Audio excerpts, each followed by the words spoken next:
Ya, baik Bapak Ibu Saudara yang kekasih di dalam nama Tuhan Yesus, kita bersyukur kalau pada pagi hari ini kita boleh bertemu dengan sepasang suami istri yang akan menceritakan bagaimana Tuhan bekerja di dalam kehidupan mereka di tengah-tengah masa pandemik ini. Baiklah, sebelumnya kita minta mereka memperkenalkan diri mereka dulu, silakan. Ya, Shalom saudara seiman. Perkenalkan, nama saya Ranto Situmorang. Kemudian hari ini saya datang bersama dengan istri saya. Shalom Jemaat Tuhan, perkenalkan nama saya Arnes Anastasia Samosir. Ya. Jadi sudah ya, punya anak berapa? Kalau sekarang puji Tuhan sudah ada satu. Oh, sudah ada satu ya. Perempuan cantik lah. Puji gitu. Tuhan. Silakan, boleh ceritakan apa yang Tuhan kerjakan di dalam kehidupan kalian di masa-masa pandemik dari bulan 3 ya? Mulai bulan 3 ya bulan Pak. 3 ya, silakan. Sebelumnya saya ucapkan terima kasih buat keluarga besar Gereja Victory Indonesia. Terima kasih juga buat kesempatan dan kehormatan ini yang diberikan oleh Bapak Penatua buat keluarga kami khususnya. Jadi ya sebenarnya ketika ada informasi dari Bang Iwan ya Maya? Iya, Bang Iwan menginformasikan bahwa kalian direkomendasikan oleh Kak Mida selaku pembina kami ya di gereja ini untuk memberikan kesaksian. Jadi waktu itu kita berpikir kenapa ya harus kita gitu kan? Padahal kayaknya nggak ada sesuatu yang begitu spesial, nggak ada apa gitu kan? Atau mungkin ada sudut pandang lain mungkin yang dilihat oleh Kak Mida seputar apa namanya perjalanan kita di selama pandemi ini ya Maya. Iya. Nah, jadi sempat juga terjadi perdebatan sih di antara sebelum nah, kemarin. Jadi di rumah gitu kan begitu disampaikan apa yang mau kita sampaikan ya Maya? Karena jujur aja sih Pak, sebenarnya selama pandemik ini memang di awal-awal gitu kan kami rutin untuk ikut ibadah online gitu kan setiap hari Minggu. Tapi beberapa minggu belakangan memang agak sering bolong-bolong gitu. Jadi mulai agak goyang-goyang juga lah, seperti itu.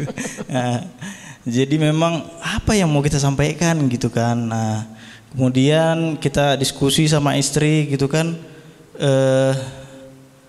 Takutnya nanti kalau kita terlalu melebih-lebihkan gitu kan, kesannya jadi apa?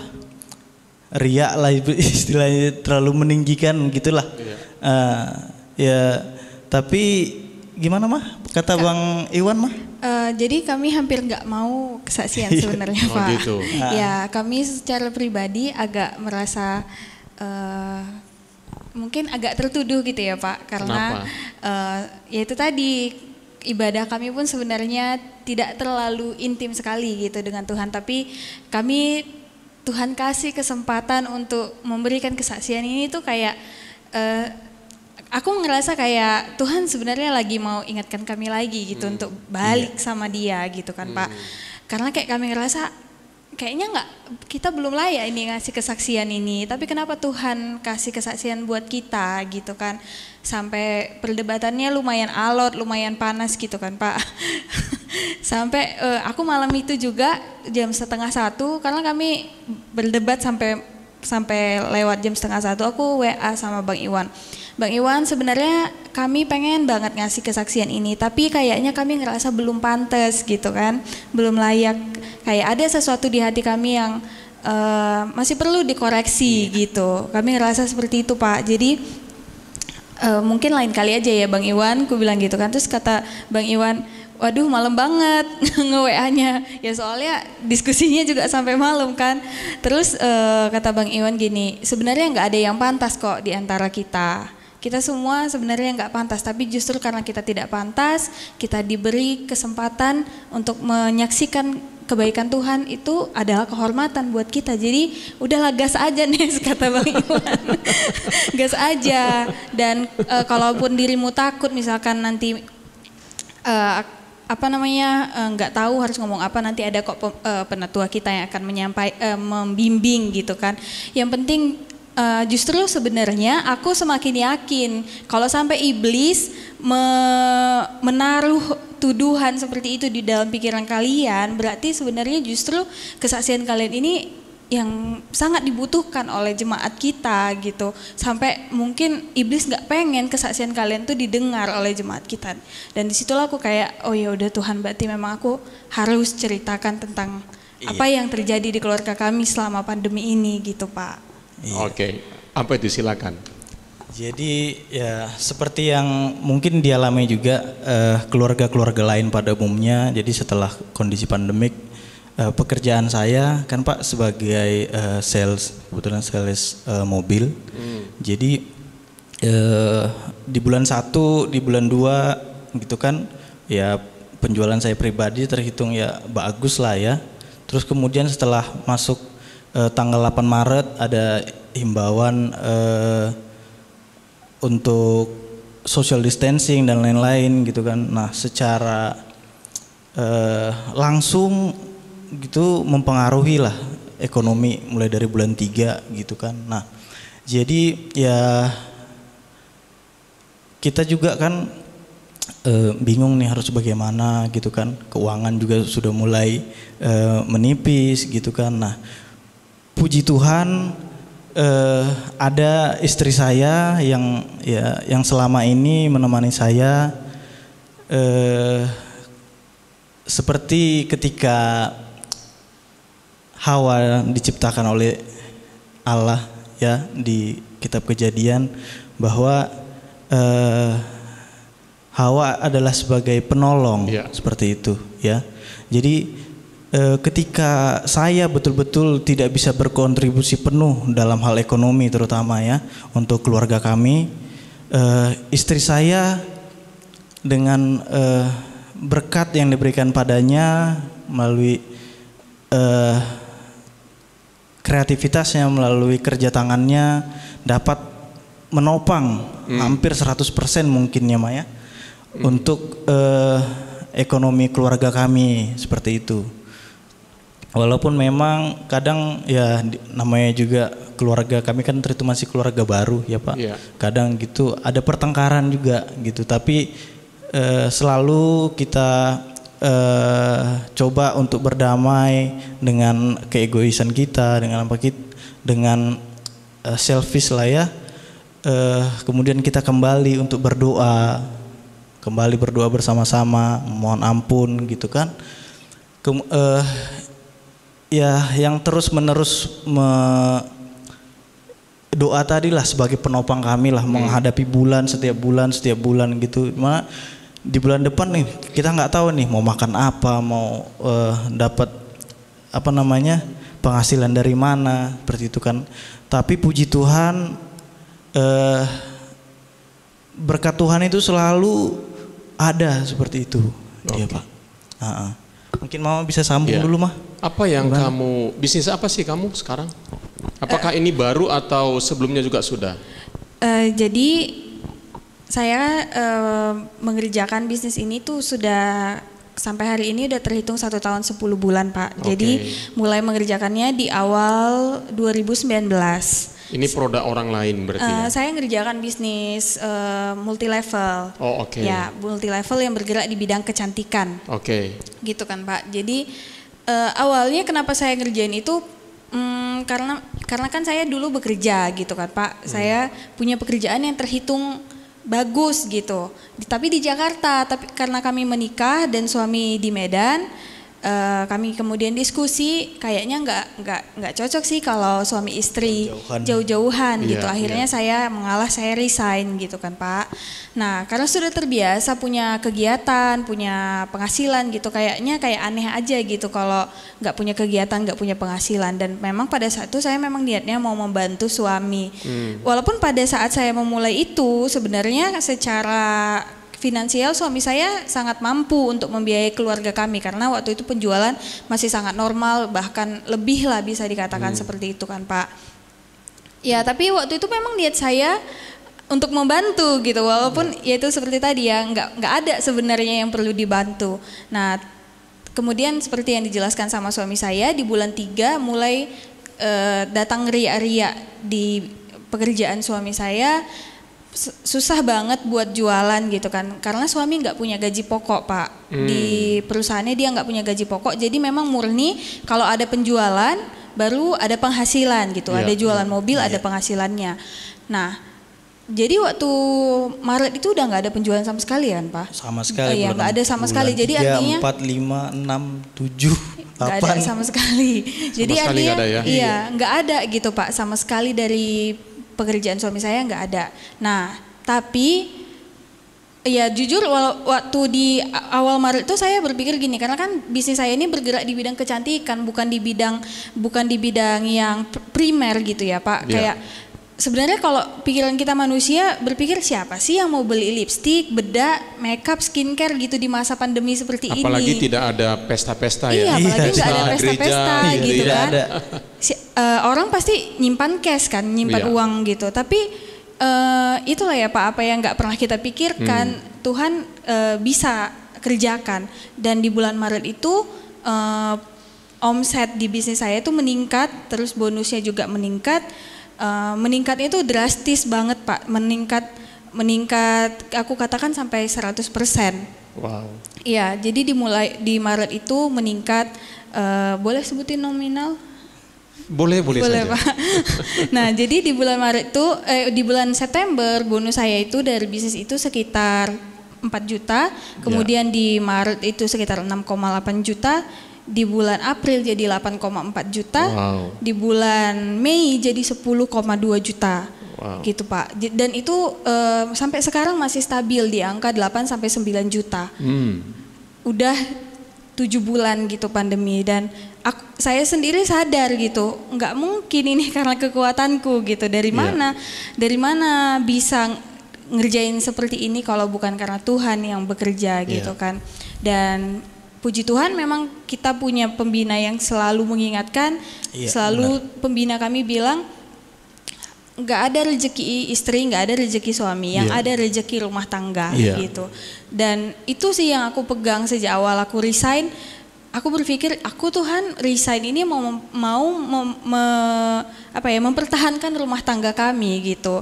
Ketika aku resign meninggalkan pekerjaanku dulu yang lumayan bagus dengan gaji juga yang besar, sebenarnya secara manusia sedih gitu ya kan Pak. Tapi aku percaya Tuhan, kalau aku mau mempertahankan rumah tanggaku ini, aku percaya Tuhan pasti akan bertanggung jawab untuk rumah tangga kami kayak gitu. Dan Tuhan buktikan gitu Pak, di 7 bulan masa yang sangat sulit ini Tuhan buktikan di tengah kelemahan kami, tengah kelemahan suami, Tuhan buktikan aku bertanggung jawab penuh buat kehidupan rumah tangga kalian. Di luar apa yang bisa kalian pikirkan. Memang kalau dibilang usaha Pak, ya usaha kami bisa dikatakan 1000% lah gitu ya untuk bertahan hidup mencari nafkah gitu. Tapi kadang saat kita udah 1000% pun tetap aja kurang gitu kan Pak. Ada aja yang kurang, terus tiba-tiba ada aja ini yang harus dibeli, ada aja yang harus diperbaiki gitu. Dan Tuhan tambahkan dari hal-hal lain gitu yang kayak di luar pikiran kami. Contohnya aja nih misalkan Pak. Jadi kami itu dari sejak awal menikah sudah suka memelihara tanaman. Dan tanaman yang kami pelihara itu tanaman yang tropik gitu kan Pak, tanaman tropikal, bukan tanaman kayak gitu yang agak ngetren gitu lah. Tapi pada saat kami pelihara itu sebenarnya belinya nggak mahal gitu Pak, murah lah. Nah kemudian di beberapa bulan terakhir ini kan kita tahu kan tanaman lagi ngehits banget gitu kan Pak, naik daun banget lah si daun-daunan ini tadi Pak. Nah dan harganya lumayan mahal, dan kebetulan yang sudah kami pelihara ini udah mulai keluar anaknya gitu. Itu yang kami pelihara anaknya yang dulu kami beli satu tanaman udah gede itu cuma 100.000, ini kami jual satu tanaman yang masih kecil banget baru keluar udah kami jual 150.000. Iya Pak, jadi kadang ya dari situ ya, dan itu bisa beli susu, bisa beli ini token. Tanaman apa ini? Tanaman buah-buahan, tanaman hias Pak. Tanaman hias? Iya Pak. Wow. Iya, jadi yang kayak gitu ya, maksudnya yang kita rasa nggak berharga, oh ternyata bisa dibikin Tuhan jadi berharga gitu. Iya. Ya. Wow, luar biasa sekali ya. Saudara yang kekasih dalam nama Tuhan Yesus, ada beberapa hal penting yang bisa kita dapat dari apa yang mereka saksikan pada pagi hari ini. Ya, yang pertama kalau saya belajar tadi adalah bagaimana mereka terus ada di dalam pemuridan. Ya, bagi mereka pemuridan itu sangat menolong mereka untuk mereka boleh melewati masa-masa sulit ya. Benar Pak. Khususnya hubungan suami istri, apalagi ketika suami tidak berpenghasilan, nah istri berpenghasilan, ini kan kadang-kadang konflik. Iya, konflik besar gitu yang kan. Sangat sering terjadi. Sangat sering terjadi ya. Dan gitu. konfliknya itu kadang justru sebenarnya saya yang paling banyak belajar di sini Pak. Meskipun dibilang suami saya adalah penolong gitu, saya justru merasa saya yang paling banyak belajar. Saya belajar gimana harus tetap bisa respect sama suami, tetap hormat sama suami meskipun pada saat ini suami tidak berdaya. Iya gitu Pak. Seperti itulah kira-kira. Jujur Pak, saya masih sering gagal, masih sering sekali gagal. Tapi setiap kali gagal saya minta ampun sama Tuhan, saya minta ampun sama suami. Dan ya itu Pak, setiap kali sudah gagal minta ampun sama suami, minta ampun sama Tuhan. Ya Tuhan tambahkan lebih banyak lagi ke keluarga kami. Jadi memang saudara inilah tantangan di masa kini ya. Iya. Kalau dulu kan seorang ibu itu di rumah gitu ya, suami bekerja. Nah kalau sekarang kan ketika penghasilan istri lebih besar, apalagi suami sudah tidak berdaya karena masa pandemi, wah itu mulai muncul ego dan kesombongan ya. Tapi puji Tuhan karena mereka terus rajin di dalam pemuritan, dan kita percaya juga pembina mereka juga punya pengalaman yang kurang lebih sama. Yes Pak, benar banget. Makanya relate banget kalau ngobrol sama Kak Mida, sama Bang Patar. Ada contoh langsung ya. Dan Kak Mida bilang jangan sampai terjadi seperti yang terjadi sama saya. Jadi langsung kayak buru-buru sampai harus diberhentiin bekerja gitu ya, dan lain sebagainya ya. Nah, jadi juga hal yang lain yang kita bisa belajar adalah bagaimana mereka cukup kreatif ya. Jadi persiapannya tanaman hias tadi ya, yang ditanam dan lain sebagainya. Wow, itu sudah menghasilkan. Jadi jemaat yang kasih ini bukan hanya pada masa-masa begini, tapi kita memang semua jemaat perlu kreatif dalam kehidupan kita ya. Karena Tuhan sendiri memberi kita talenta untuk kita boleh menghasilkan ya. Yang 5 talenta harus punya 5 kembalinya, yang 2 punya 2, jangan dikubur talentanya kita ya. Jadi itu yang Tuhan berikan kepada kita supaya hidup kita tetap boleh menjadi berkat, boleh tetap berproduksi. Jadi puji Tuhan, jemaat yang kekasih, mari kita berdoa buat keluarga ini. Yuk kita berdoa. Bapa di surga, terima kasih Bapa untuk keluarga Ranto dan Arnes Tuhan. Kami bersyukur kepada Tuhan kalau kami boleh mendengar bagaimana Tuhan berkarya dalam hidup mereka. Mereka mengakui bahwa mereka beberapa hal gagal, dalam beberapa hal mereka tidak setia. Tetapi hari ini Tuhan Engkau kembali mengingatkan mereka. Mereka menyadari bahwa ini adalah sebuah panggilan Tuhan buat mereka untuk kembali sungguh-sungguh setia mengasihi Tuhan, tetap komitmen di dalam kehidupan mereka. Dan mereka sudah boleh melihat bagaimana tangan Tuhan campur tangan dalam kehidupan keluarga ini.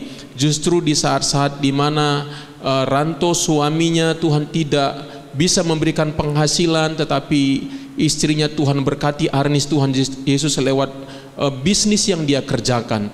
Tuhan, sungguh kami melihat tangan Tuhan yang hebat dan perkasa itu bekerja di tengah-tengah kehidupan keluarga ini. Tuhan, kami berdoa biar keluarga ini terus bertumbuh di dalam kesehatian, kesatuan, kesepakatan Tuhan. Sehingga lewat keluarga ini banyak keluarga-keluarga yang lain yang akan dimenangkan, keluarga-keluarga yang lain juga yang akan terus dimuridkan. Terima kasih Bapa. Segala puji, hormat, kemuliaan hanya bagi nama-Mu. Di dalam nama Yesus kami sudah berdoa dan mengucapkan syukur. Amin.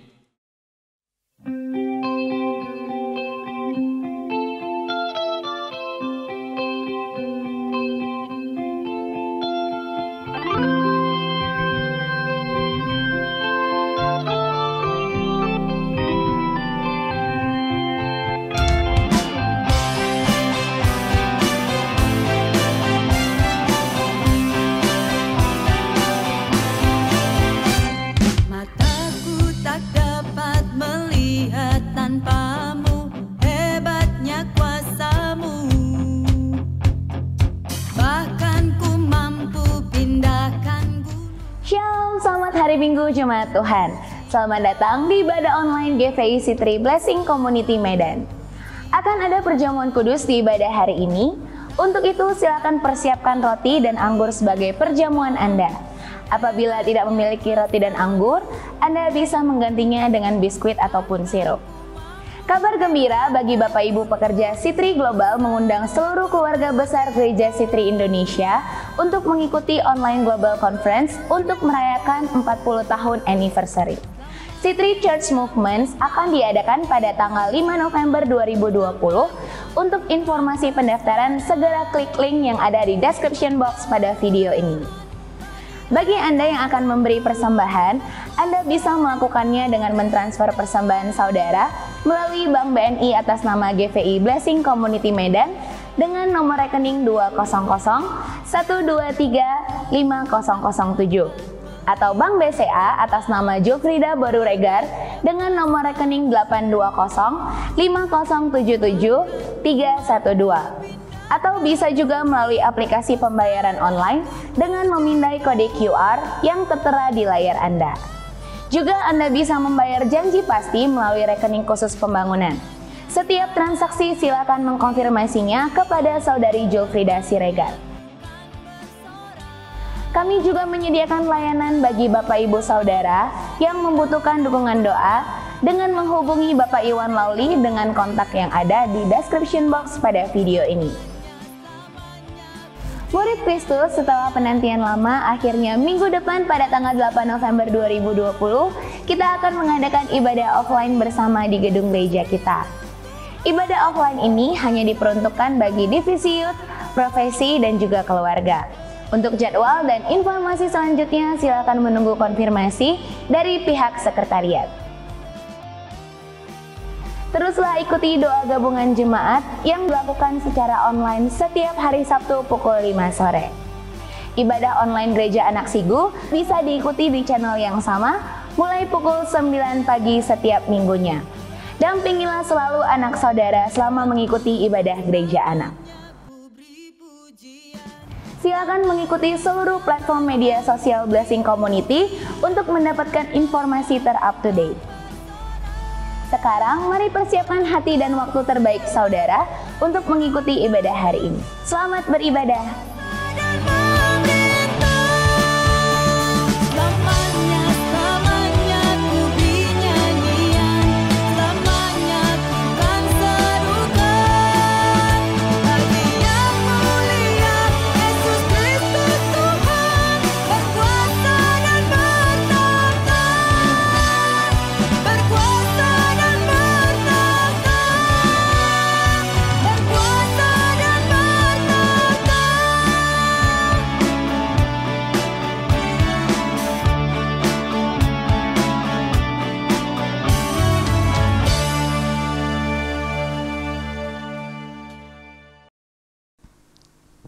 Shalom Bapak Ibu Jemaat Tuhan yang terkasih. Apa kabarnya hari ini? Saya percaya setiap kita ada di dalam penyertaan Tuhan yang sempurna. Saya percaya hari-hari Tuhan sedang mencurahkan rohnya yang besar kepada setiap kita. Hari-hari Tuhan sedang mengerjakan kemurahannya atas hidup setiap kita. Seperti firman Tuhan katakan di Yoel 2 ayat 28. Saya bacakan untuk kita semuanya. Kemudian daripada itu akan terjadi bahwa aku akan mencurahkan rohku ke atas semua manusia. Maka anak-anakmu laki-laki dan perempuan akan bernubuat. Orang-orangmu yang tua akan mendapat mimpi. Teruna-terunamu akan mendapat penglihatan-penglihatan. Puji nama Tuhan. Besar dan ajaiblah karyamu Tuhan. Terima kasih Tuhan.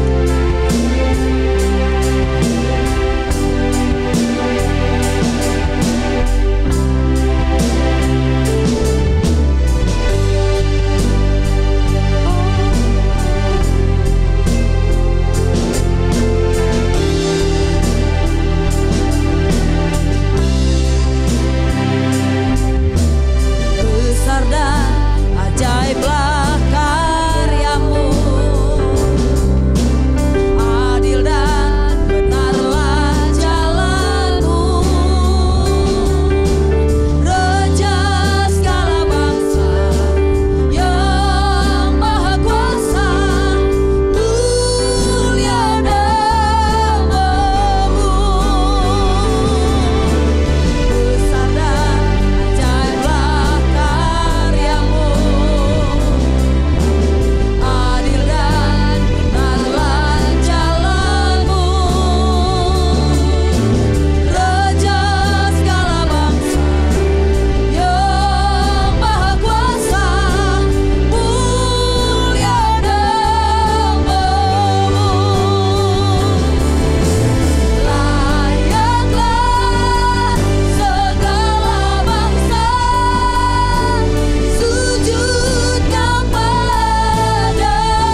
yang Kau curahkan kepada setiap kami anak-anak-Mu Tuhan.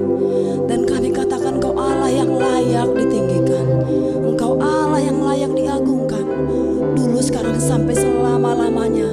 Dan biarkan Tuhan waktu ini, hari ini Tuhan, kami mau lebih lagi Tuhan, memuliakan Engkau Tuhan, karena kasih-Mu, meninggikan Engkau Tuhan, karena kasih-Mu yang besar, yang hebat atas setiap kami. Terima kasih Bapa.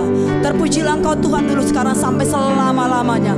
Terpujilah Engkau Tuhan, Allah kami yang besar, di dalam nama Yesus Kristus Tuhan. Mari Bapak Ibu jemaat Tuhan yang diberkati Tuhan, yang dikasihi Tuhan, sama-sama kita katakan amin. Terima kasih Tuhan.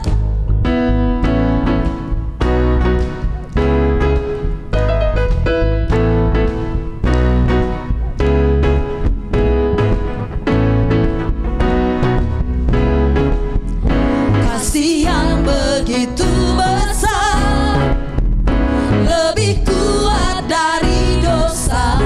Amin. Kasih yang menemukanku, selamatkan dan pulihkanku. Ku naikkan syukurku, ku tak akan berhenti memuji, meninggikan nama-Mu selalu, menari, memuliakan-Mu. Dibebaskan, dibangkitkan, hidup yang Kau beri, dan kini hanya untuk-Mu.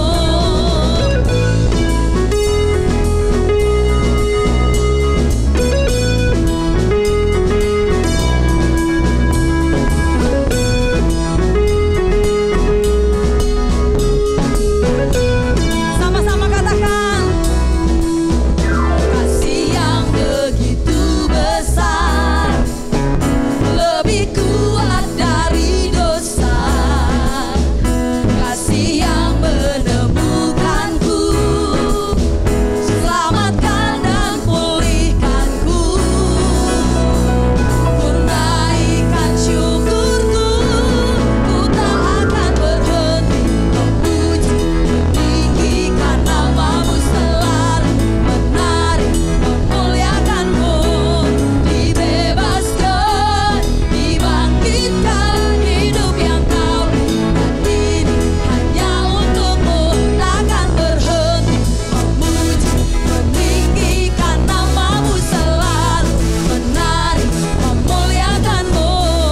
Dibebaskan, dibangkitkan, hidup yang Kau beri, dan kini hanya untuk-Mu.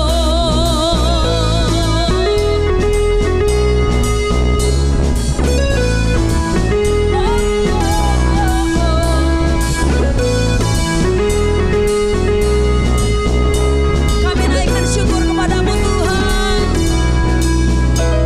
Ku naikkan syukurku, ku naikkan syukurku,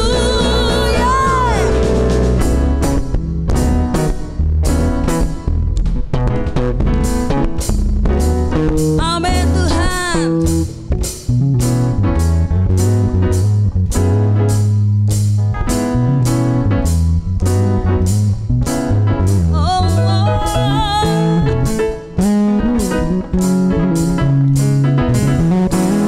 Ku tak akan berhenti memuji, meninggikan nama-Mu selalu, menari, memuliakan-Mu. Dibebaskan, dibangkitkan, hidup yang Kau beri, dan kini hanya untuk-Mu.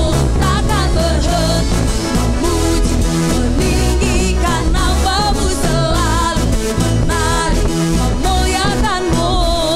Dibebaskan, dibangkitkan, hidup yang Kau beri, dan kini hanya untuk-Mu. Terima kasih Tuhan. Terima kasih Tuhan buat hidup kami Tuhan yang merdeka, dimerdekakan oleh kasih-Mu Tuhan. Dan hidup yang Kau beri kini Tuhan, itu semuanya hanya untuk-Mu Tuhan, memuliakan nama-Mu Tuhan. Dan biar Kau yang penuhi hati kami terus dengan kasih-Mu Tuhan. bahwa kami terus mendekat ke hadirat-Mu Tuhan. Karena yang kami rindukan, yang kami inginkan Tuhan, hanyalah diam di dalam hadirat-Mu.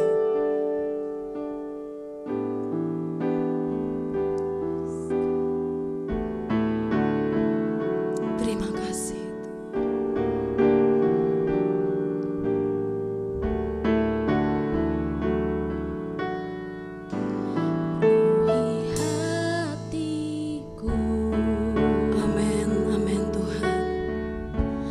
Dengan hadir-Mu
Jesus. Terima kasih Tuhan Yesus. Kerinduan terbesar dalam hidup kami adalah berdiam di dalam hadirat-Mu, mengalami pribadi-Mu Tuhan setiap hari dalam hidup kami. Terima kasih Tuhan Yesus.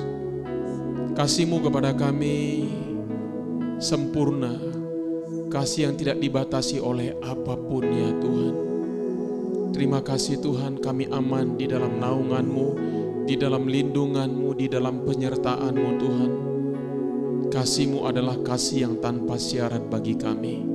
Tuhan, terima kasih Bapa. Kami bersyukur Tuhan. Kami berterima kasih kepadamu Bapa.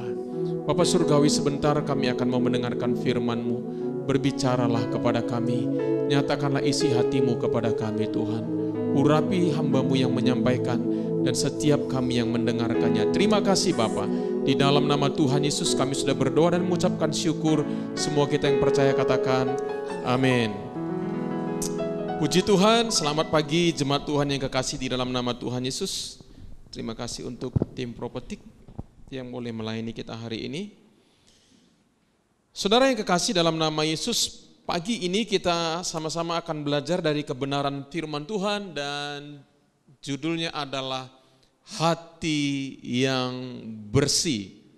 Ya. Saudara, kita semuanya menyukai ya hal-hal bersih dalam kehidupan kita. Ya, saudaraku, kita kerap menjaga supaya kamar kita boleh bersih, rumah kita boleh bersih, barang-barang milik kita boleh bersih. Nah, apalagi hari-hari ini saudara, ya di masa pandemik ini saudaraku, yang paling penting katanya tangan kita juga harus bersih.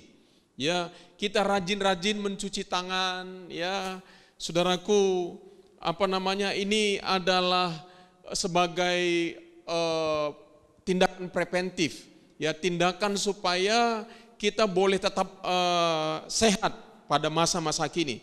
Ya, itu jarang sekali dulu saudaraku kita bicarakan ya, bagaimana kita mencuci tangan kita, ya, saudaraku, supaya kita tetap bersih. Nah, saudaraku, demikian juga dengan barang-barang kita, peralatan-peralatan kita, ya, kita jaga supaya bersih, ya, supaya kita tetap baik dan sehat, ya. Nah, saudaraku, demikian juga dengan kalau kita punya mobil, kita juga kepingin punya mobil yang bersih, ya.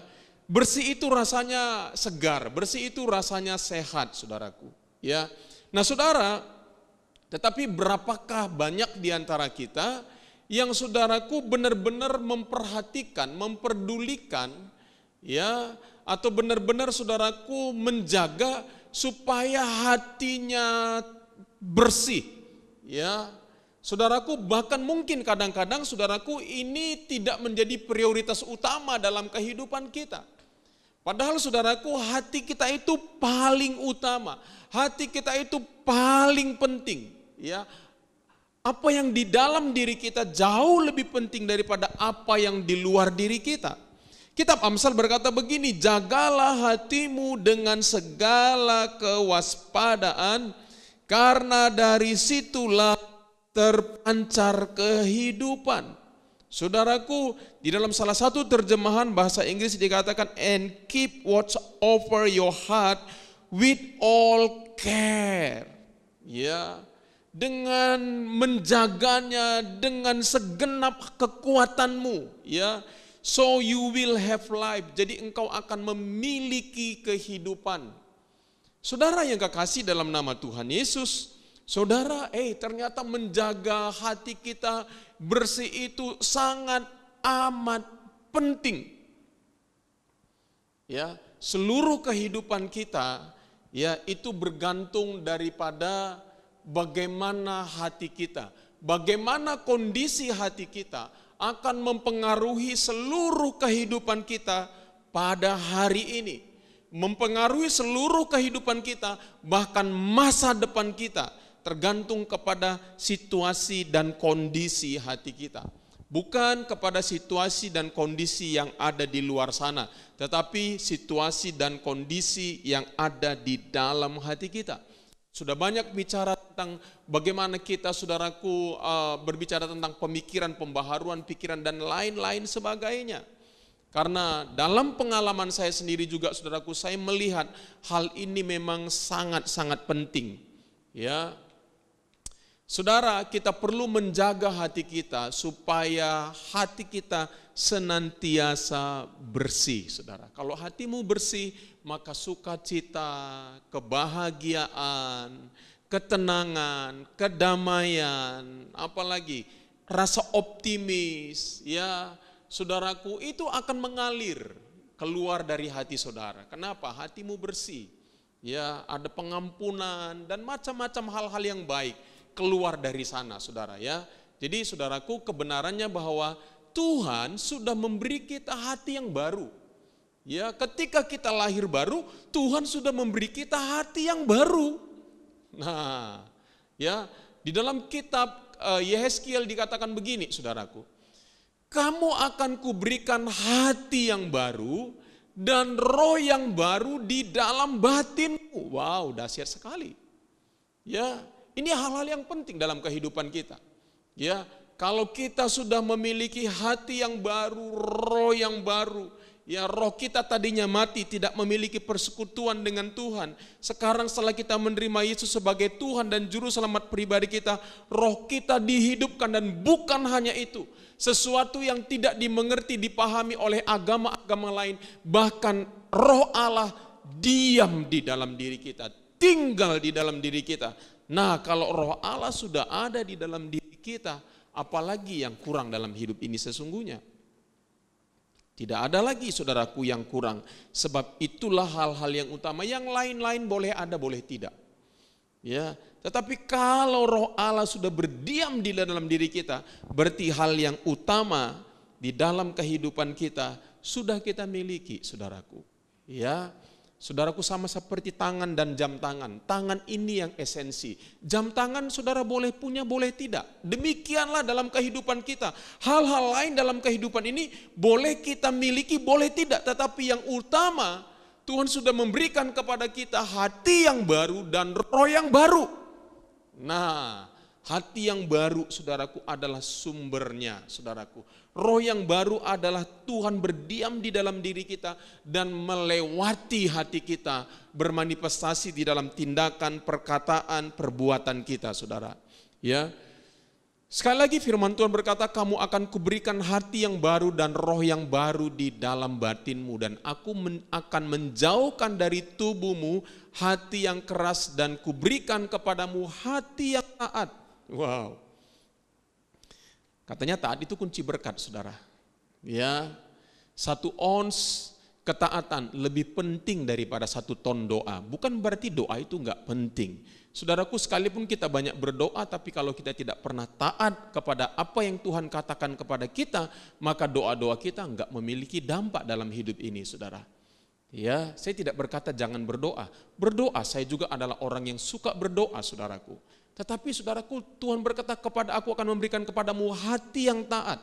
Kalau kita taat, artinya berkat-berkat Tuhan juga akan Tuhan berikan kepada kita. Rohku akan kuberikan diam, nah ini dia. Rohku akan kuberikan diam di dalam batinmu. Dan aku akan membuat kamu hidup menurut segala ketetapanku. Dan tetap berpegang pada peraturan-peraturanku dan melakukannya.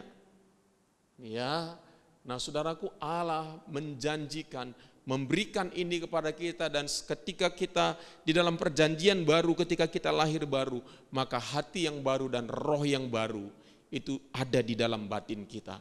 Nah, itu yang perlu kita jaga, saudara. Ya, hati kita ini adalah seperti sebuah gudang penyimpanan.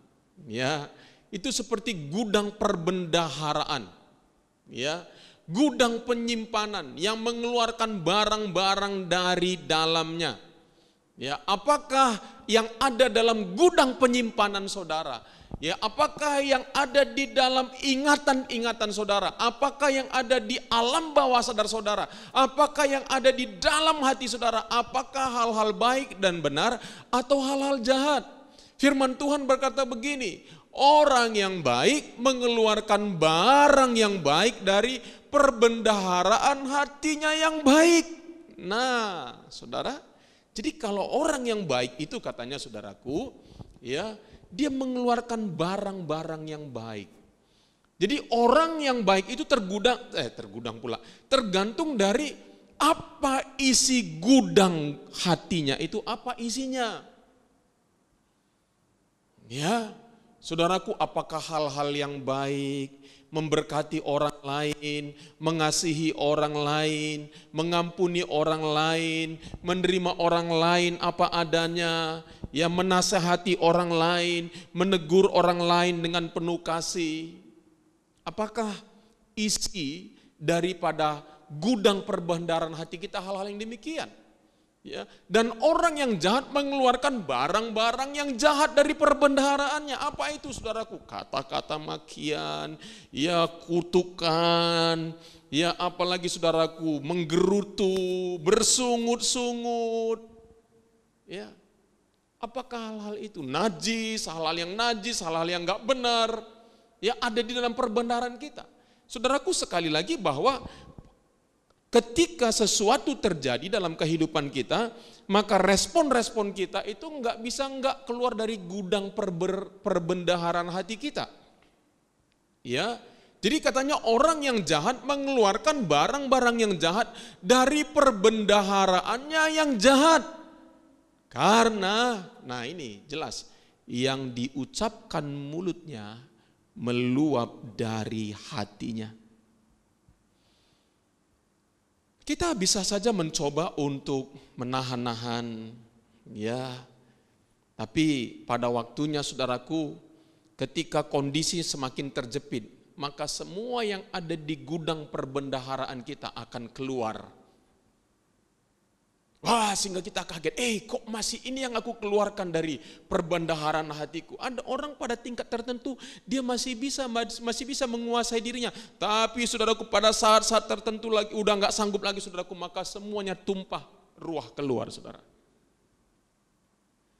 Ya, nah makanya saudaraku, ya, kita perlu lihat apa yang ada di dalam hati kita. Dari manakah perbendaharaan jahat tersebut? Ya, dari mana, saudaraku? Ya, apakah kata-kata kita menyembuhkan orang lain, menguatkan orang lain, ya, atau kata-kata kita, saudaraku, menghakimi orang lain, merendahkan orang lain, saudaraku? Kita merasa diri kita yang paling benar, ya. Kita membela diri kita, saudaraku, ya. Dari mana datangnya perbendaharaan yang jahat dalam kehidupan kita ini, saudara? Ya, yang pertama itu dari pikiran-pikiran lama kita yang belum diperbaharui. Ya, dari pikiran-pikiran lama kita yang belum diperbaharui, saudaraku. Betapa pentingnya, saudaraku, pikiran-pikiran kita ini diperbaharui, saudaraku. Kalau enggak, saudaraku, maka perbendaharaan hati kita, nah, perbendaharaan hati yang lama. Alkitab mengingatkan di dalam kitab Efesus 4 ayat 17 sampai 19. Sebab itu kukatakan dan kutegaskan ini kepadamu di dalam Tuhan, jangan hidup lagi sama seperti orang-orang yang tidak mengenal Allah. Saudaraku, yang dikatakan apa? Dengan pikirannya yang sia-sia. Jadi orang-orang, saudaraku, sekalipun dia Kristen, ya, tetapi saudaraku, kalau pikirannya belum diperbaharui, pikirannya sia-sia, saudaraku, maka saudaraku, dia disamakan dengan orang-orang yang tidak mengenal Allah.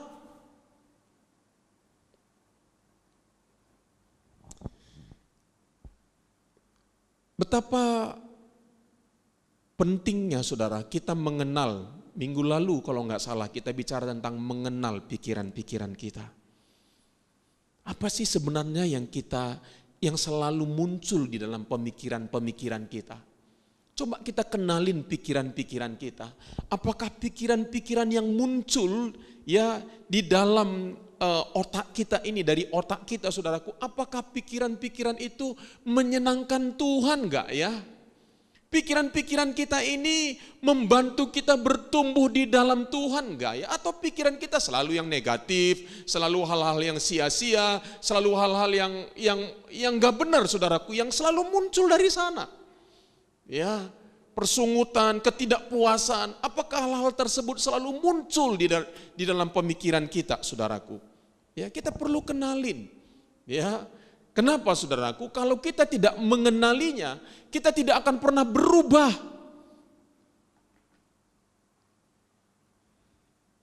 Ya, satu kali, saudara, ketika saya lagi nyetir mobil, saudara, ya,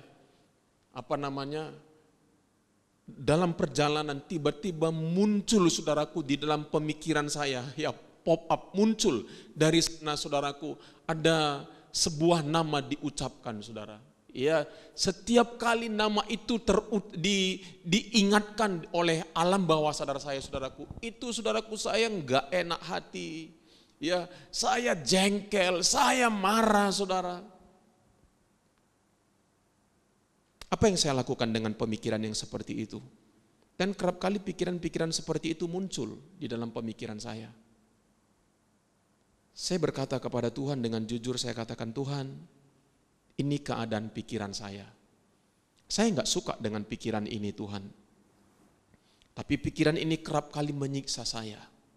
Saya berkata, saudaraku, saya ikutin semua apa yang firman Tuhan katakan tentang hal-hal yang menyakitkan yang pernah orang lain lakukan kepada saya. Saudaraku, saya ikutin, saudara.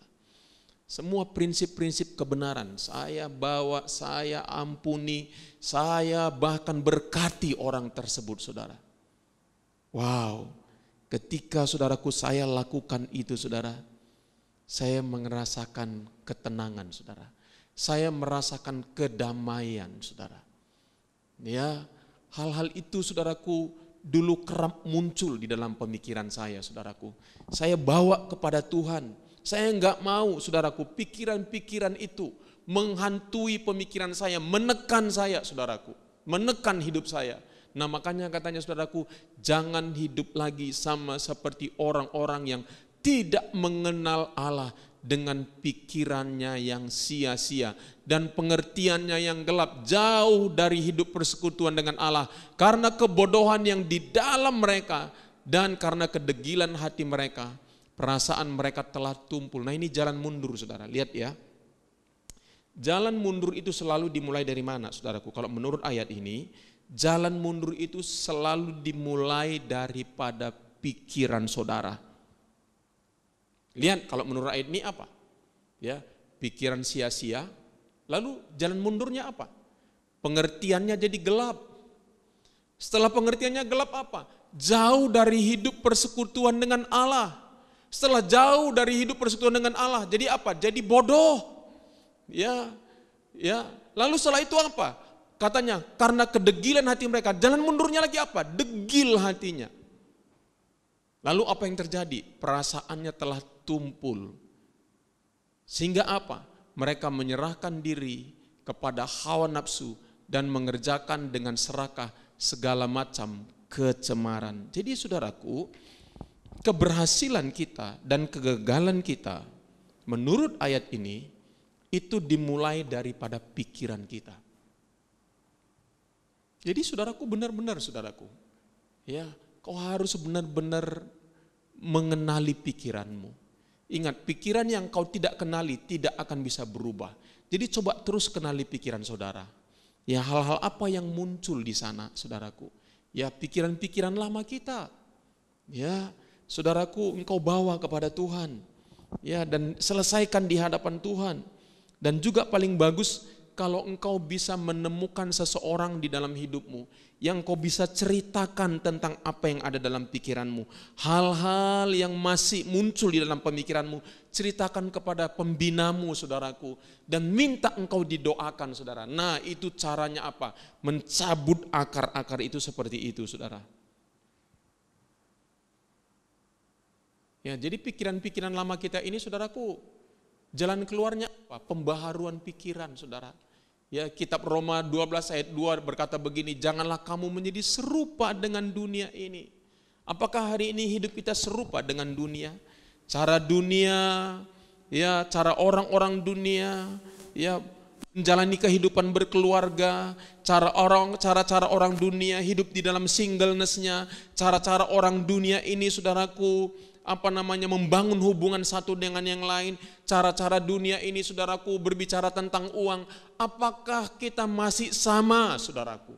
Nah kalau kita masih sama dengan cara-cara dunia ini, kita nggak berbeda dengan dunia ini. Makanya firman Tuhan berkata, berubahlah oleh apa? Pembaharuan budimu.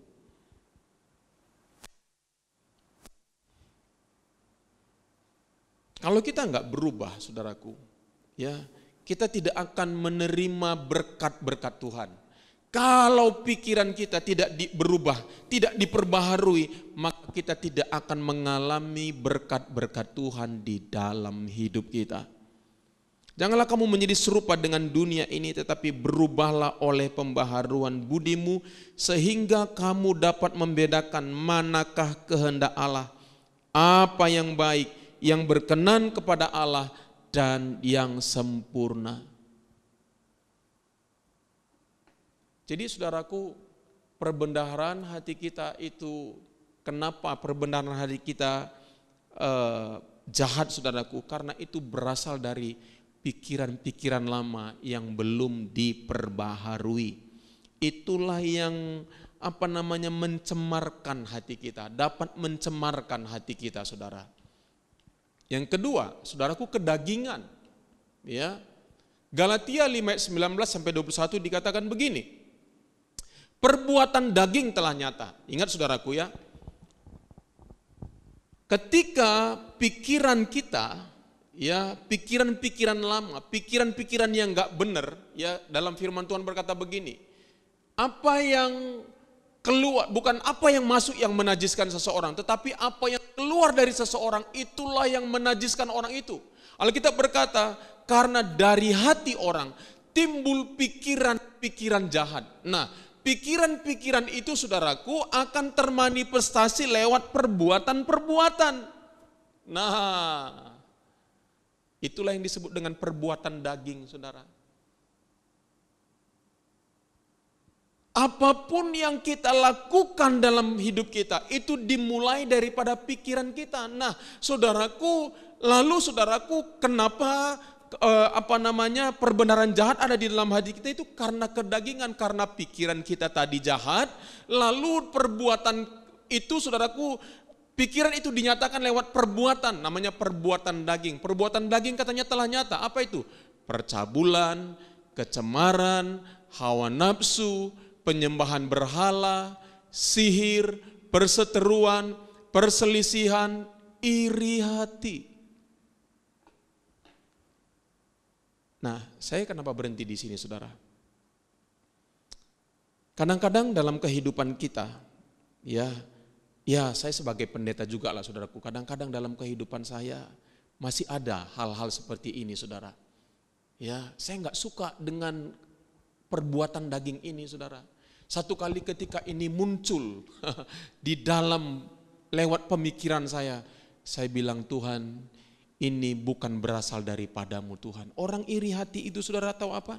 Dia nggak bisa melihat orang lain senang. Dia nggak bisa melihat orang lain bahagia. Dia mau dia lebih baik dari orang lain. Dia mau dia lebih bahagia dari orang lain. Dia mau dia lebih hebat dari orang lain. Kalau ada orang lain yang lebih diberkati, dia nggak suka. Saya berkata, Tuhan, ini bukan berasal daripadamu. Tuhan, ampuni saya. Saudaraku, sebenarnya kehidupan kita ini sekarang ini, saudaraku, adalah sebuah proses pembaharuan pikiran. Ya, Tuhan sudah menjanjikan semua berkat-berkat. Sudah ada, bukan berusaha mendapatkan berkat-berkat, sudah ada. Tapi kalau kita hidup seperti ini, bukan berkat yang kita terima, saudara. Justru hidup yang tidak karu-karuan yang ada di dalam diri kita, saudaraku. Ya, saudaraku, orang yang iri hati mana bisa tentram hidupnya, mana bisa damai hidupnya, saudaraku. Ya, ada istilahnya, saudaraku, senang melihat orang susah, susah melihat orang senang. Nah, saudara, jangan sampai hidup kita seperti itu, saudara. Kita nggak bisa merayakan keberhasilan orang lain. Ya, kita nggak bisa merayakan orang lain lebih baik dari kita, saudara. Ya, Hei, saya berpikir masih ada juga ya ini dalam kehidupan saya ya. Nah saudara, saya bersyukur bukan karena saya memiliki iri hati. Saya bersyukur karena saya menemukan masih ada ya hal-hal seperti ini di dalam hati saya. Ya, saya bilang, Tuhan, saya mau bebas dari hal seperti ini. Saya minta ampun kepada Tuhan. Saya bilang, Tuhan, lepaskan aku. Nah, saya berkati orang-orang tersebut, saudara. Apalagi amarah, kepentingan diri sendiri. Nah, saudaraku, kita kadang-kadang membacanya cepat, saudaraku.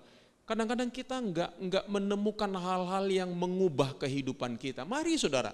Ya, ingat, perubahan itu adalah sebuah proses. Ya, proses yang panjang. Ya, untuk apa? Untuk kita menjadi serupa dengan Kristus.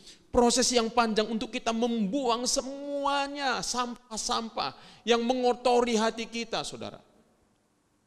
Sehingga apa? Hidup kita bahagia, hidup kita puas, hidup kita merdeka, hidup kita penuh dengan sukacita. Bukankah itu hidup yang paling indah dalam hidup ini? Ya, saudara mungkin tidak seperti orang lain, tetapi saudara bisa menikmati hidup. Ya, saudara bisa menikmatinya. Kenapa? Hatimu bersih. Kalau hatimu enggak bersih, seberapa banyak pun yang kau miliki, engkau enggak akan pernah tenang dalam hidupmu.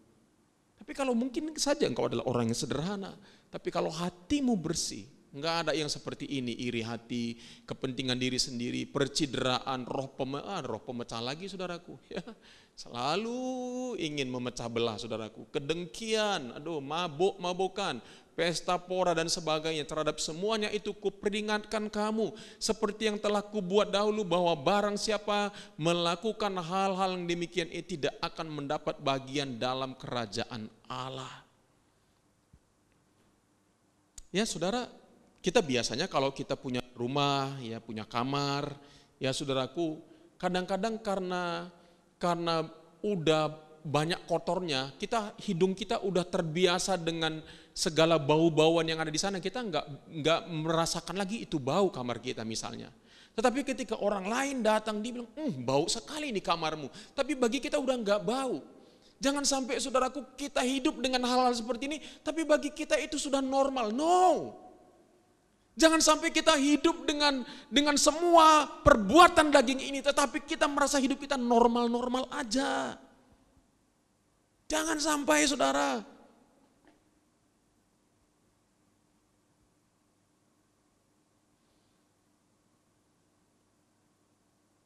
Saudara, maaf ini, kalau selama ini ada orang minum air kotor, air itu dianggap udah biasa, kenapa? Sudah biasa diminum. Dan dianggap itu air yang baik. Tapi begitu dia, saudaraku, satu kali meminum air bersih, dia bilang, hei, air yang kuminum dengan ini beda banget.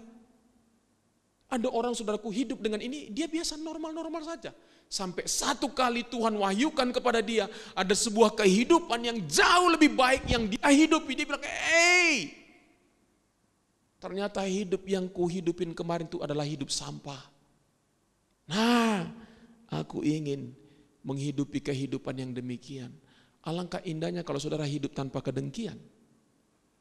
Alangkah indahnya kalau saudara tidak menjadi seorang yang memiliki roh pemecah. Alangkah indahnya kalau saudara hidup tanpa perselisihan.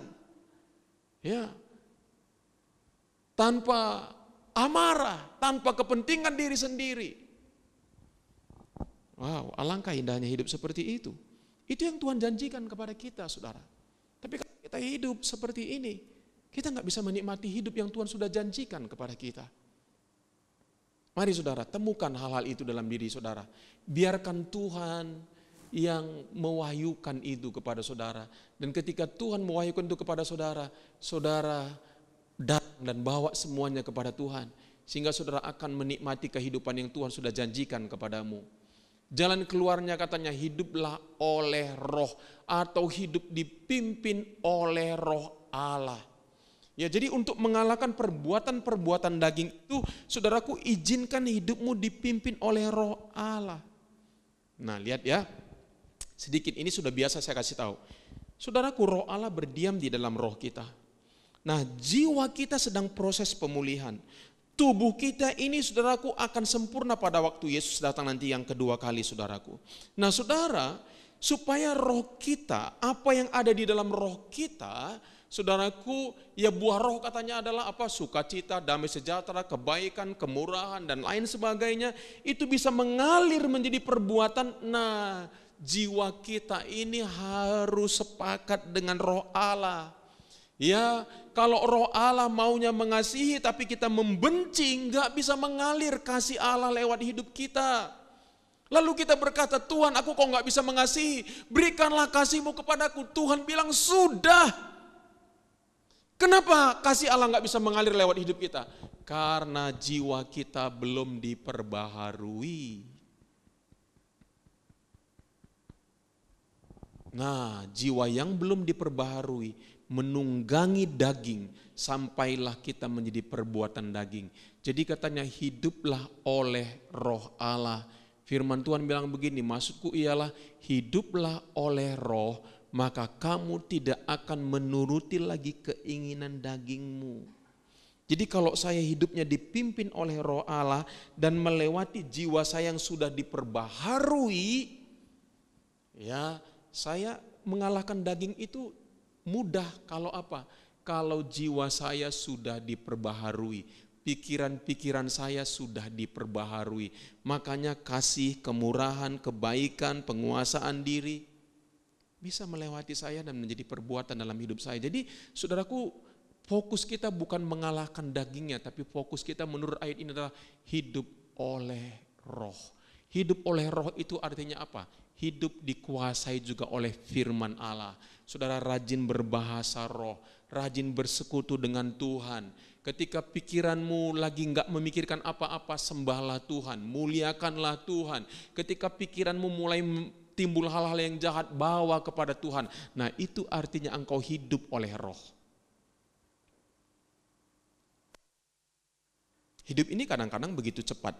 Ya, seperti yang saya katakan tadi, kita menganggap itu biasa. No, saudara.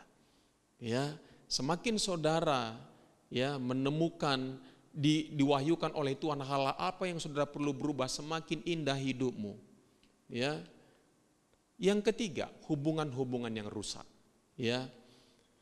Kalau tidak waspada, maka kita bisa menyimpan kemarahan, kekecewaan, kebencian, kepahitan, dendam yang akan mencemarkan hati kita. Ibrani 12 ayat 15 berkata seperti ini, jagalah supaya jangan ada seorang pun menjauhkan diri dari kasih karunia Allah. Ya, agar jangan apa? Tumbuh akar yang pahit, yang menimbulkan kerusuhan dan mencemarkan banyak orang. Setiap kali saudara disakitin oleh seseorang, saudara pasti karena saudara udah pahit, saudara akan menceritakan kepada orang lain. Nah orang lain kalau nggak berjaga-jaga dengan cerita saudara juga bisa ikut pahit loh saudara. Ya saudara tahu, saya pernah mengalami begitu. Ketika seseorang yang saya dengar, seorang yang saya hormati, saudaraku, saudaraku, diperlakukan tidak baik, tidak adil oleh orang lain. Padahal orang itu, saya tidak punya masalah dengan orang itu saudara. Tapi akhirnya saya ikut-ikutan membenci orang tersebut. Ya. Nah saudaraku, itu kita harus hati-hati. Ya, harus hati-hati saudara, jaga hati kita. Ya, karena kalau kebencian ya sudah muncul dalam hati kita, itu akan menimbulkan kepahitan. Wah, itu akan membuat rusuh saudara. Dan akan mencemarkan banyak orang. Ya, seperti di bangsa Israel saudaraku, ketika mereka komplain kepada Musa, ya begitu banyak orang mau mengikut pemimpin baru, ya Korah katanya ya saudaraku, Datan dan kalau nggak salah Datan dan Abiram saudaraku, sampai Tuhan buka tanah terbelah saudara. Ya, makanya saudaraku ingat selalu, setiap kali saudara merasa sakit hati, ya, kepahitan atas perbuatan orang lain, ingat, Tuhan saja sudah mengampuni saudara. Berapa banyak dosa dan pelanggaran kita, berapa kali kita sudah menyakiti hati Tuhan, tetapi Tuhan tetap mengasihi dan mengampuni kita. Itulah namanya kasih karunia. Kasih karunia itu apa? Enggak layak kita terima. Bukan karena balas budi, bukan. Katanya saudaraku, kalau kita berbuat baik kepada orang yang baik kepada kita, apa upahnya?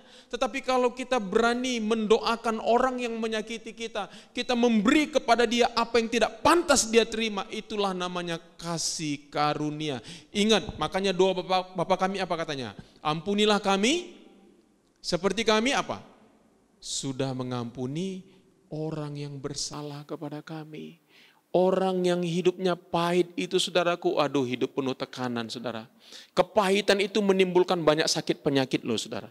Jangan pernah hidup kepahitan saudara. Belum berapa lama ini saudara, ya saya menelpon seseorang saudara.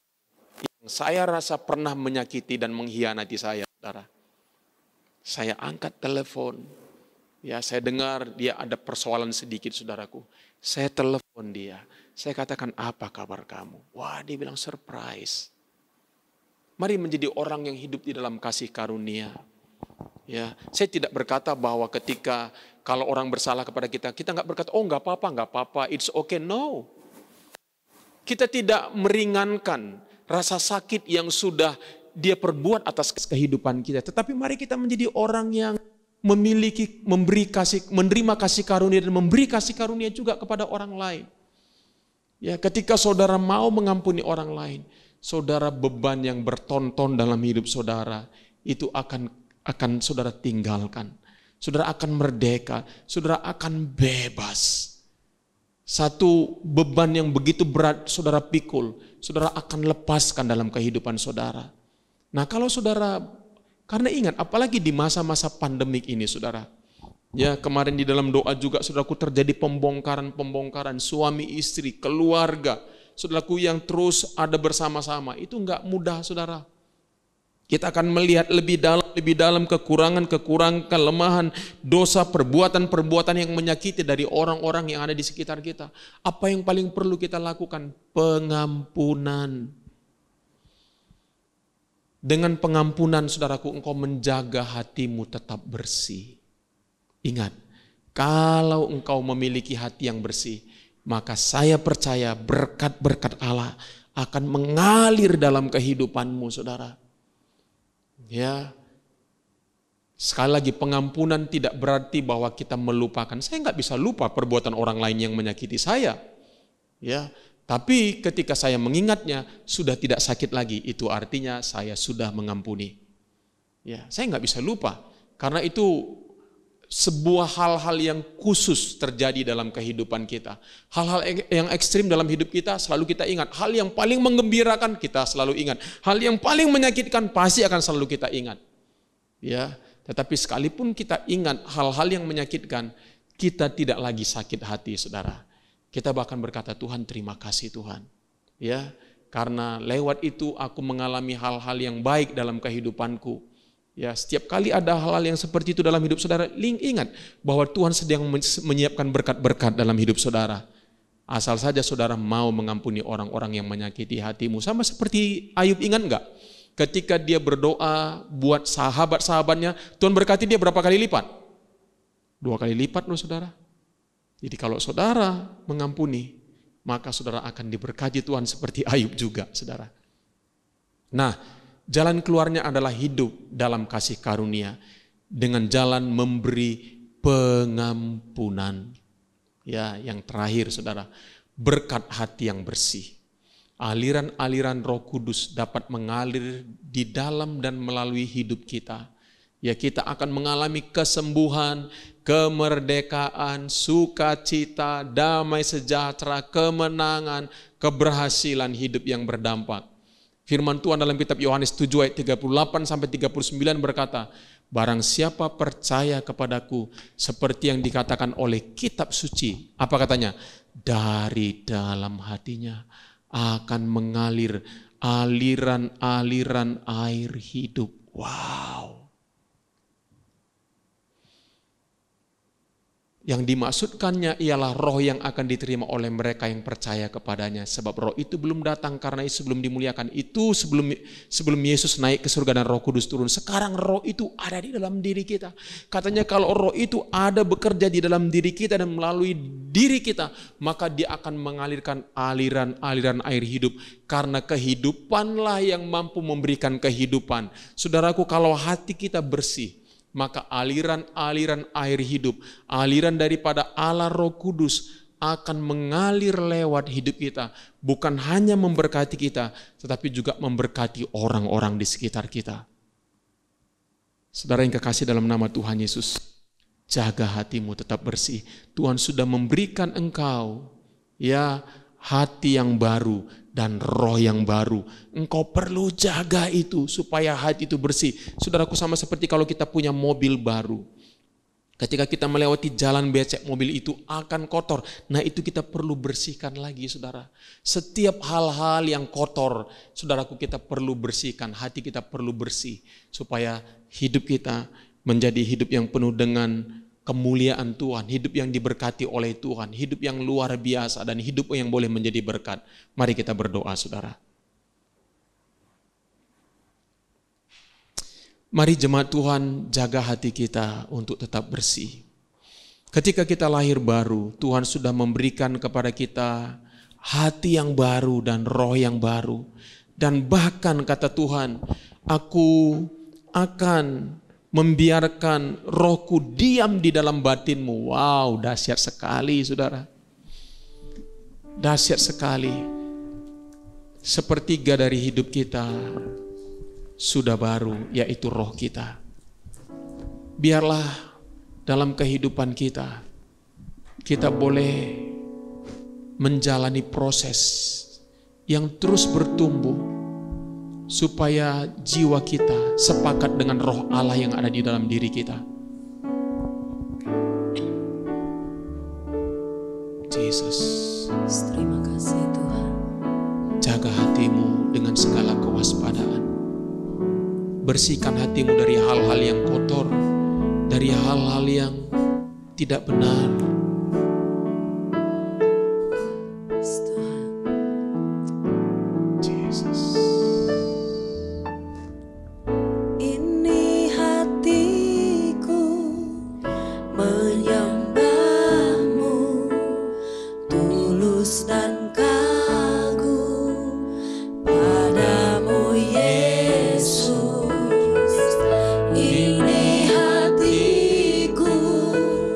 Tak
berikan hati yang baru dan roh yang baru di dalam batinmu.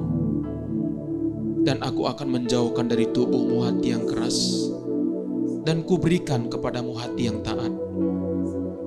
Dan sesuatu yang sangat luar biasa Tuhan berkata, Rohku akan kuberikan diam di dalam batinmu, dan akan membuat kamu hidup menurut segala ketetapanku, dan tetap berpegang pada peraturan-peraturanku dan melakukannya. Dahsyat sekali. Ketika kita lahir baru, Tuhan memberikan kita hati yang baru, roh yang baru, dan rohnya diam di dalam diri kita. Dahsyat sekali, saudaraku. Roh Allah berdiam di dalam diri kita, berdiam di dalam roh kita yang baru. Dan roh Allah mau bermanifestasi melalui hati kita. Hati kita yang baru. Tapi kerap kali kita lupa menjaga hati kita. Sehingga hati kita dicemari oleh pikiran-pikiran lama kita yang belum diperbaharui. Pikiran kita yang sia-sia, yang belum diperbaharui, membuat kita tidak bisa menjadi saluran berkat-Nya Tuhan. Dan bahkan kita tidak bisa menikmati kehidupan kita di dalam Tuhan. Kita tertekan, kita stres, kita depresi. Pikiran kita kusut, kacau, rasa tertuduh memenuhi hidup kita. Kenapa? Karena kita lupa menjaga batin dan hati kita. Kedagingan-kedagingan kita yang sudah menjadi habit kita,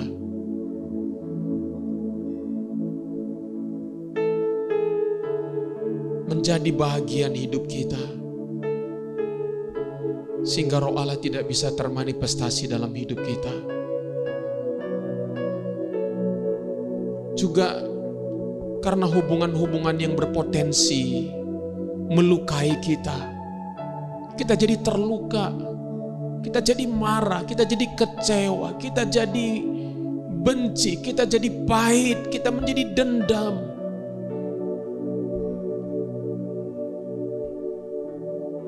Sehingga kita tidak menikmati berkat-berkat Allah dalam hidup kita. Mari hari ini jemaat, apa yang Tuhan ingatkan kepadamu hari ini, mari bawa kepada Tuhan.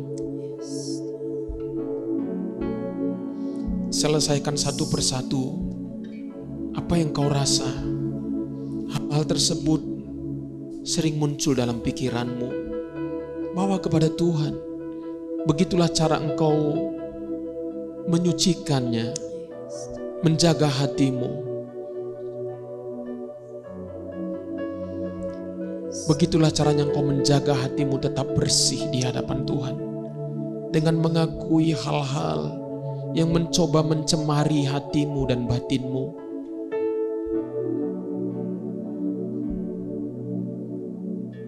Ketika hatimu bersih, maka tubuhmu pun akan tentram. Seperti pemazmur berkata, ketika dia memiliki hati yang bersih, bahkan tubuhnya diam dengan tentram. Tidak ada kegelisahan di dalamnya, tidak ada ketakutan di dalamnya, tidak ada kegentaran di dalamnya.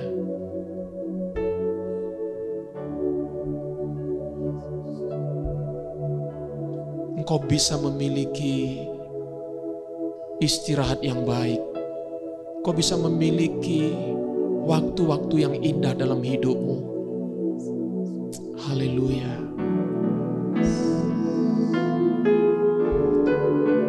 Terima kasih Tuhan. Kami mau Tuhan menjaga hati kami bersih Tuhan. Supaya aliran-aliran air hidup boleh bekerja di dalam hidup kami dan mengalir lewat hidup kami, memberikan kekuatan, memberikan kesembuhan, memberikan nasihat, memberikan teguran yang baik, memberikan kekuatan, penghiburan kepada orang-orang yang ada di sekitar kami. Terima kasih Tuhan Yesus. Terima kasih Tuhan. Betapa rindu kami hidup dengan hati yang bersih. Amin. Terima kasih.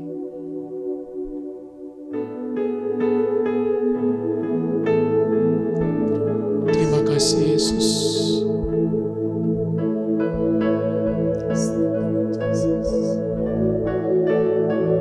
Terima kasih Tuhan. Jemaat yang kekasih, sebentar juga kita akan melakukan perjamuan kudus. Yesus sudah menyerahkan nyawanya untuk kita.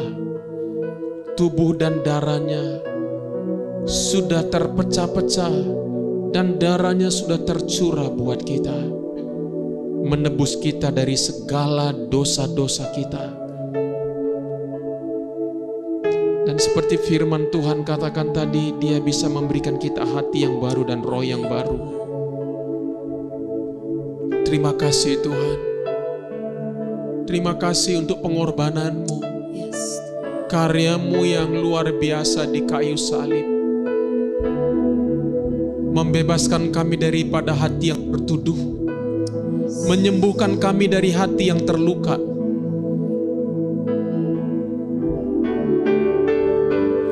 membebaskan kami daripada hati yang penuh dengan tekanan dan depresi. Tuhan, terima kasih. Biarlah kami boleh mengalami kemerdekaan, boleh mengalami kebebasan hari ini Tuhan. Terima kasih Tuhan.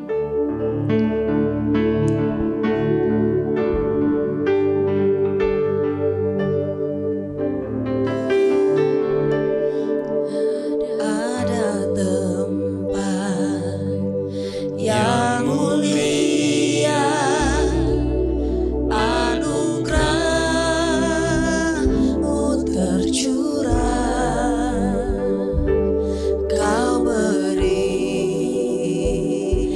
hidup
kasih. Pada hari ini kita akan melakukan perjamuan kudus.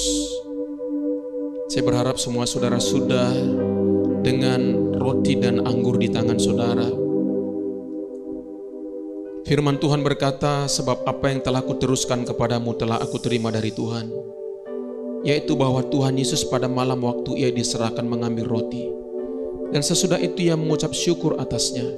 Ia memecah-mecahkannya dan berkata, inilah tubuhku yang diserahkan bagi kamu.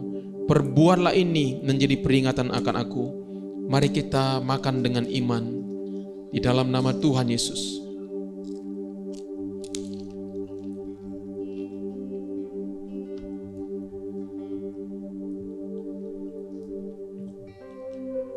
Terima kasih Tuhan untuk tubuh-Mu yang sudah terpecah-pecah bagi kami.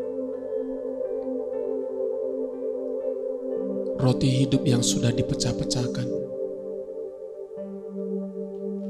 untuk penebusan kami. Tubuh-Mu yang sudah dibagi-bagikan untuk kami umat-Mu ya Tuhan. Terima kasih Tuhan. Kami juga Tuhan sebagai tubuh-Mu yang ada di atas muka bumi ini, kami mau hidup sesuai dengan kehendak-Mu. Kami mau hidup seturut dengan kehendak-Mu Tuhan di dalam hidup kami. Mari kita angkat cawan ini saudara. Demikian juga ia mengambil cawan sesudah makan, lalu berkata, cawan ini adalah perjanjian baru yang dimateraikan oleh darahku. Perbuatlah ini setiap kali kamu meminumnya dan menjadi peringatan akan aku. Sebab setiap kali kamu makan roti ini dan minum cawan ini, kamu memberitakan kematian Tuhan sampai ia datang. Mari kita minum dengan iman di dalam nama Yesus.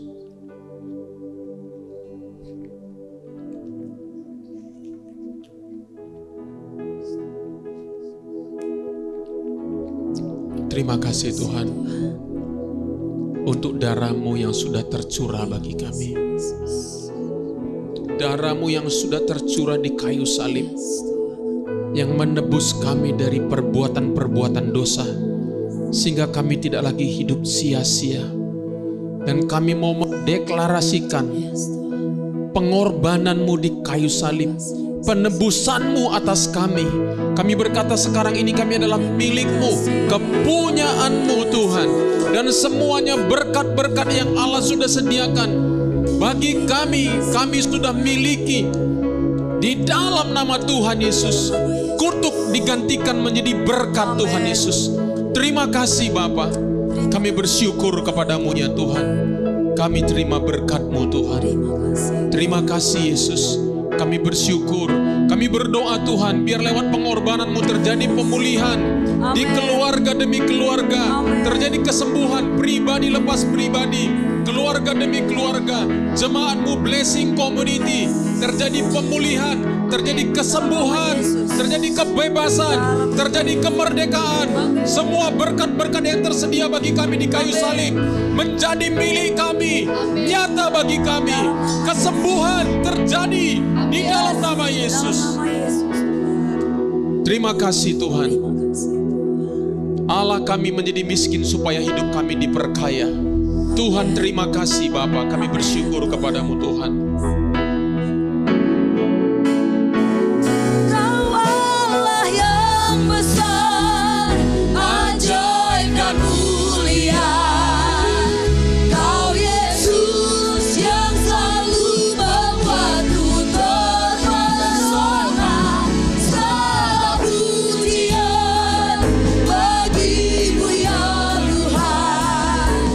Hanya Kau yang layak ku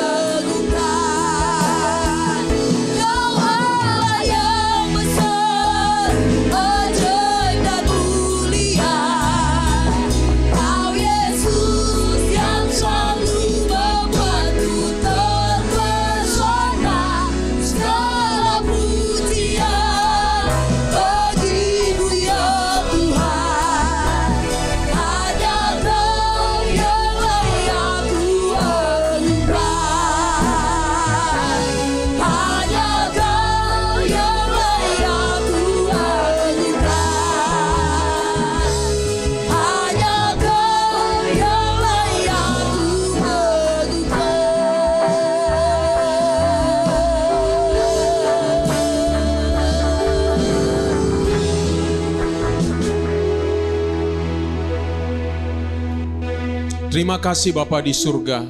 Sepanjang minggu ini kami serahkan hidup kami ke dalam tangan-Mu. Anugerah-Mu, kebaikan, kemurahan-Mu menyertai kami Bapa. Mari jemaat Tuhan, kita tutup ibadah kita berdoa seperti yang Yesus ajarkan kepada murid-muridnya, doa Bapa kami. Bapa kami yang di surga, dikuduskanlah nama-Mu, datanglah kerajaan-Mu, jadilah kehendak-Mu di bumi seperti di surga. Berikanlah kami pada hari ini makanan kami yang secukupnya, dan ampunilah kami akan kesalahan kami, seperti kami juga sudah mengampuni orang yang bersalah kepada kami. Dan janganlah membawa kami ke dalam persoalan, tetapi bebaskanlah kami daripada yang jahat, karena Engkaulah yang punya kuasa dan kemuliaan sampai selama-lamanya. Jemaat Tuhan, terimalah berkat sukacita, damai sejahtera, kebaikan, kemurahan daripada Allah Bapa, cinta kasih dan pengorbanan daripada Tuhan Yesus, penyertaan dan persekutuan dari Allah Roh Kudus akan menuntun langkah hidup kita dari hari ini sampai nanti Maranatha, Tuhan Yesus datang yang kedua kali. Dan semua yang percaya katakan amin. Amin. Jemaat Tuhan, terima kasih telah mengikuti ibadah raya online GVI Citri Blessing Community hari ini. Sampai jumpa di ibadah berikutnya. Setelah ibadah ini selesai, silakan memberi persembahan Anda melalui rekening bank gereja atau melalui aplikasi pembayaran online yang telah tersedia.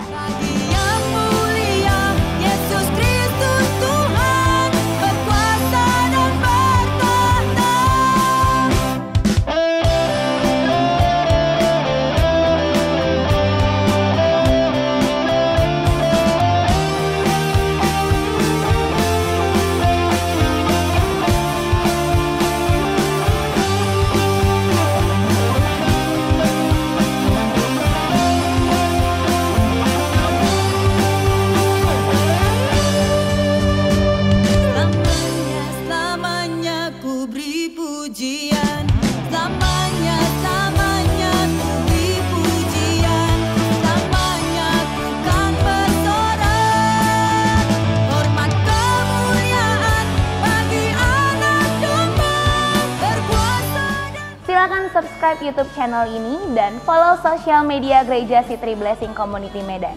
Tuhan Yesus memberkati.